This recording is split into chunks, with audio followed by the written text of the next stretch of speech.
بسم اللہ الرحمن الرحیم۔ کیا پچھلے زمانوں میں سفر کیا جا سکتا ہے؟ کیا ٹائم ٹریول ممکن ہے یا صرف سائنس فکشن کی تخلیق ہے؟ کس صحابی نے امام سے ٹائم ٹریول کی فرمائش کی؟ امام نے کن دعائیہ کلمات سے ٹائم ٹریول کا آغاز کیا؟ چند گھنٹوں میں امام علی نے زمین کے کتنے چکر لگائے؟ اگر آپ انہی سب سوالات کے جواب جاننا چاہتے ہیں تو جڑے رہیے ہمارے ساتھ اس ویڈیو میں۔ ناظرین، اس دنیا میں بہت سے ایسے مقامات ہیں جسے آج تک کوئی بھی دریافت نہیں کر سکا۔ انسان بہت کوششوں کے باوجود بھی ان مقامات کی حقیقت سے ناواقف ہے۔ برمودا مثلث ہو یا اصحاب کہف کی غار، یاجوج ماجوج کی دیوار ہو یا جبل رضوی، ابھی تک ان مقامات کی اصل حقیقت کوئی نہیں جانتا۔ اس کے علاوہ ایسی جگہ بھی ہیں جو پر اسرار حیثیت کی حامل ہیں۔ اہرام مصر اور سٹون ہینگ کو ہی اگر دیکھا جائے تو تاریخ ان کے بنانے والوں کے متعلق بالکل خاموش نظر آتی ہے۔ کوئی نہیں جانتا کہ ان کو تعمیر کرنے والے کون لوگ تھے، وہ انسان تھے بھی یا نہیں، آخر انہوں نے بلند و بالا تعمیراتی کام کس طرح انجام دیے۔ آج بھی یہ مسٹریز موجود ہیں جو انسان کو تحقیق کرنے پر مجبور کرتی ہیں۔ اس کے علاوہ ٹائم یعنی وقت بھی اللہ کا ایک راز ہے جسے آج تک اسٹیفن ہاکنگ اور آئنسٹائن جیسے سائنسدان بھی صحیح طور پر نہیں جان سکے، مگر ہمیں کچھ کتابوں میں اس راز کو کھولنے والی ہستیوں کا ذکر ملتا ہے جنہوں نے وقت کو تابع کیے رکھا اور دنیا کو ٹائم ٹریول کا نظارہ کروایا۔ ان ہستیوں نے وقت پر مکمل کنٹرول کیے رکھا اور ایسے عجائبات بھی دکھائے جن میں ان ہستیوں نے ایک وقت میں کئی مقامات کی سیر کی اور اپنے اصحاب کو بھی یہ سیر کروائی۔ ناظرین، جب ہم قدیمی کتابوں کی طرف رخ کرتے ہیں اور ایسی تحریروں کا مطالعہ کرتے ہیں جنہیں ہم بلا چکے ہیں، ان کتابوں میں ملتا ہے کہ موجودہ زمانے میں رہ کر ماضی اور مستقبل کے زمانوں میں سفر کیا جا سکتا ہے، اور ایسے کئی واقعات ہمیں ان میں ملتے ہیں۔ اور ایسا ہی ایک سفر زمان یعنی ٹائم ٹریول کا نایاب واقعہ ہم آپ کے سامنے پیش کرنے جا رہے ہیں۔ ناظرین، سب سے پہلے تو یہ سوال ابھرتا ہے کہ وہ کون سی ہستیاں تھیں جن کا وقت پر مکمل کنٹرول تھا اور وہ مختلف زمانوں کا بیک وقت سفر کرنا کیسے جانتی تھیں؟ تو جب ہم نے کتابوں کو ٹٹولا تو ملا کہ بلا شبہ یہ وہی ہستیاں ہیں جنہوں نے یہ دعویٰ کیا کہ ہم سے جو کچھ پوچھنا چاہتے ہو پوچھ لو، ہم زمینوں کے راستوں سے زیادہ آسمانوں کے راستے جانتے ہیں۔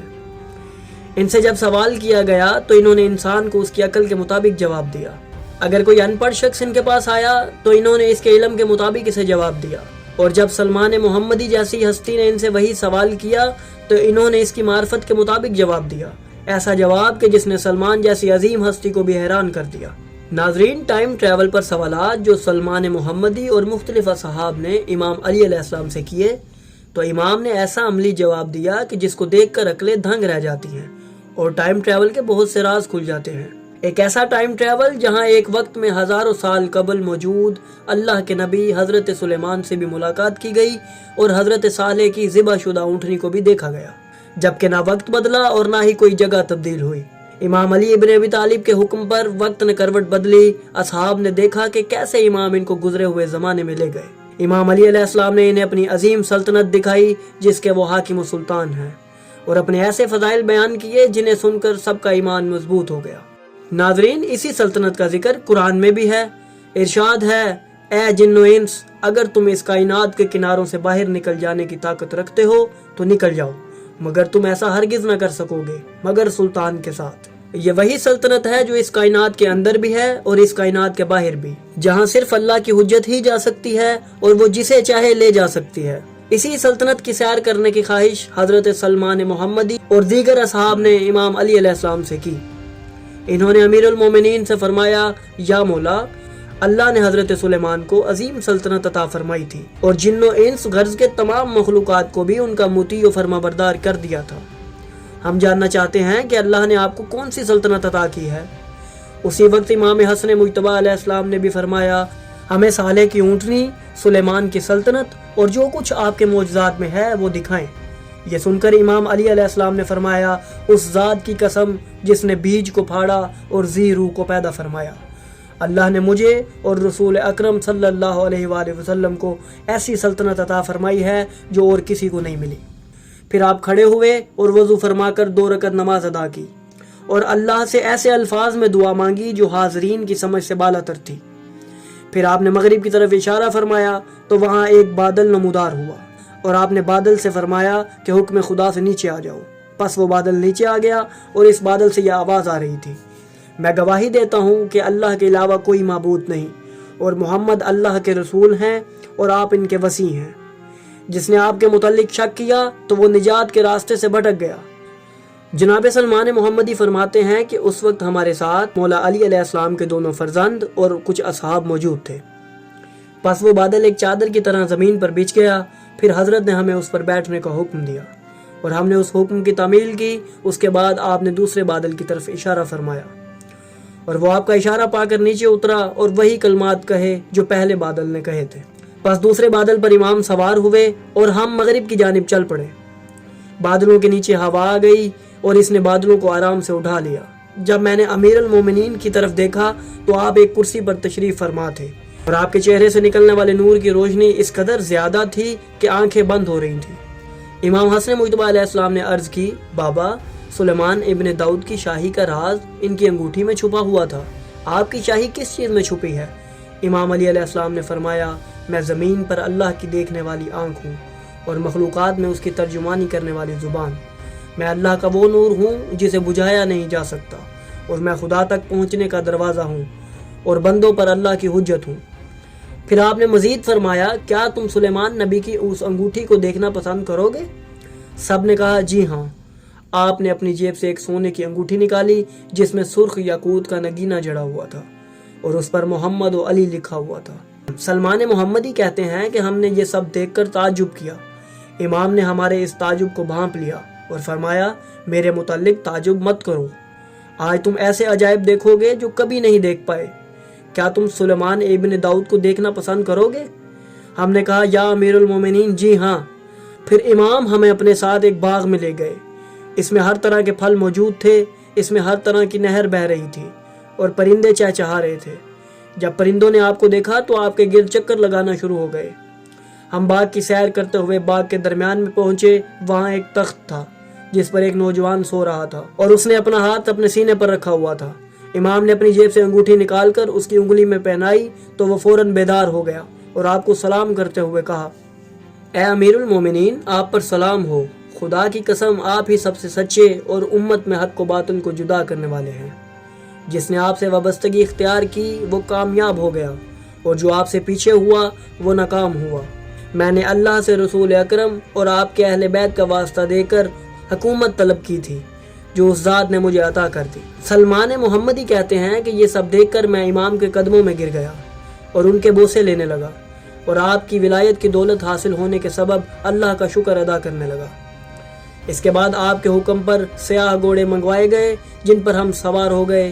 پس ان گھوڑوں نے ہوا میں پرواز کرنا شروع کیا اور اس قدر بلند ہوئے کہ تحت العرش فرشتوں کی تسبیح کی آوازیں آنا شروع ہو گئیں، یہاں تک کہ ہم بحر زخار کے کناروں تک جا پہنچے جو نہایت معجزن تھے۔ حضرت نے اس کی طرف اشارہ کیا تو وہ ساکن ہو گیا۔ وہاں ہم گھوڑوں سے اتر گئے، پھر اس سمندر پر چلنے لگے اور وہ گھوڑے بھی ہمارے ہمراہ چل رہے تھے۔ ہم نے وہ بحر پار کر لیا مگر ہمارے قدم خشک ہی رہے۔ اس کے بعد ہم ایک جزیرے پر پہنچے، پس وہاں بھی گزشتہ باغ کی مانند ایک باغ تھا۔ امام علی علیہ السلام نے ایک درخت پر ضرب لگائی تو اس میں سے ایک اونٹنی ظاہر ہوئی جس کے پیچھے ایک بچہ چل رہا تھا۔ حضرت نے ہمیں فرمایا کہ اس کے قریب جا کر اس کا دودھ پیو۔ پس جب ہم نے وہ دودھ پیا تو وہ شہد سے زیادہ لذیذ تھا۔ اس طرح مزید ایک اونٹنی نظر آئی جس کی آنکھیں سرخ یاقوت کی تھیں۔ ہم نے امام سے پوچھا کہ یہ سب کس کے لیے ہے؟ انہوں نے فرمایا، یہ سب ہمارے محبوں اور اطاعت کرنے والوں کے لیے ہے۔ اس کے بعد ہم اور آگے چلے جہاں ایک بہت بڑا پرندہ کرگس کی شکل میں موجود تھا۔ امام نے بتایا کہ یہ پرندہ اس دسترخوان پر موکل ہے۔ اس کے بعد ہم نے ایک بہت بڑا محل دیکھا جس کی ایک اینٹ سونے جبکہ ایک اینٹ چاندی کی تھی اور زرد عقیق کی ریت زمین پر بچھی ہوئی تھی۔ اس محل کے ہر رکن میں 70 ملائکہ موجود تھے۔ پس ان تمام فرشتوں نے امام کو سلام کیا۔ پھر ہم سب وہاں ٹہلنے لگے۔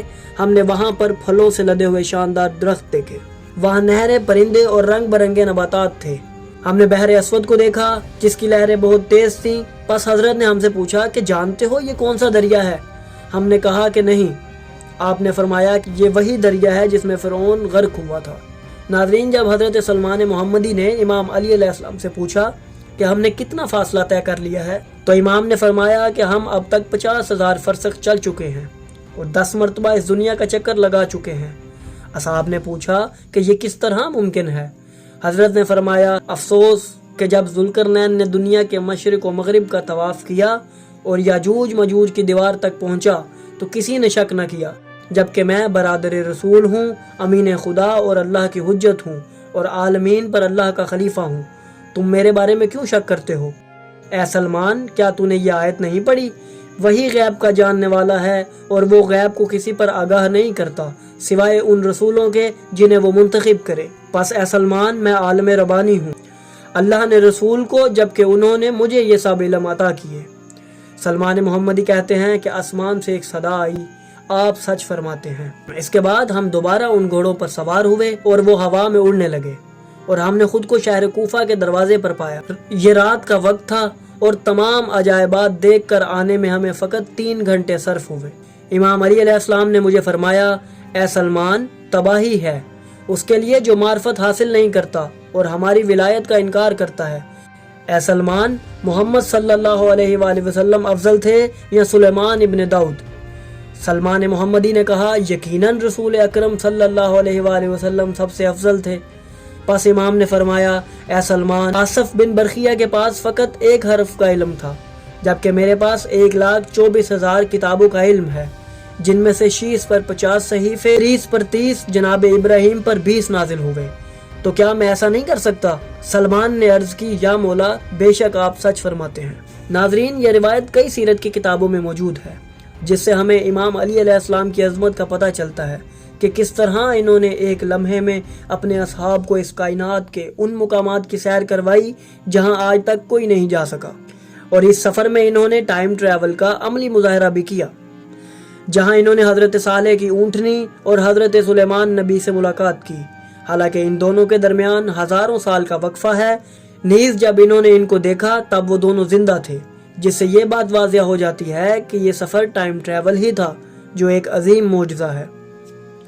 اس کے علاوہ ہمیں اہل بیت کے مزید ایسے کئی واقعات ملتے ہیں جن میں انہوں نے اپنے ماننے والوں کے لیے وقت کو تبدیل کر دیا۔ ان روایات کو بھی ہم جلد آپ کی خدمت میں پیش کریں گے، اور ابھی مزید ایسی روایات باقی ہیں جن میں اس کائنات کی وسعتوں کا ذکر موجود ہے، اور ستاروں کے متعلق بھی جو کچھ اہل بیت نے فرمایا ہم سب آپ کو آنے والی ویڈیوز میں پیش کریں گے۔ پس اگر آپ کو ہماری یہ کاوش پسند آئی تو ہماری ویڈیو کو لائک کریں، ہمارے چینل کو سبسکرائب کریں اور بیل آئیکن کو بھی دبا دیں تاکہ آپ کو ہماری آنے والی مزید ویڈیوز ملتی رہیں اور آپ علم سے مستفید ہوتے رہیں۔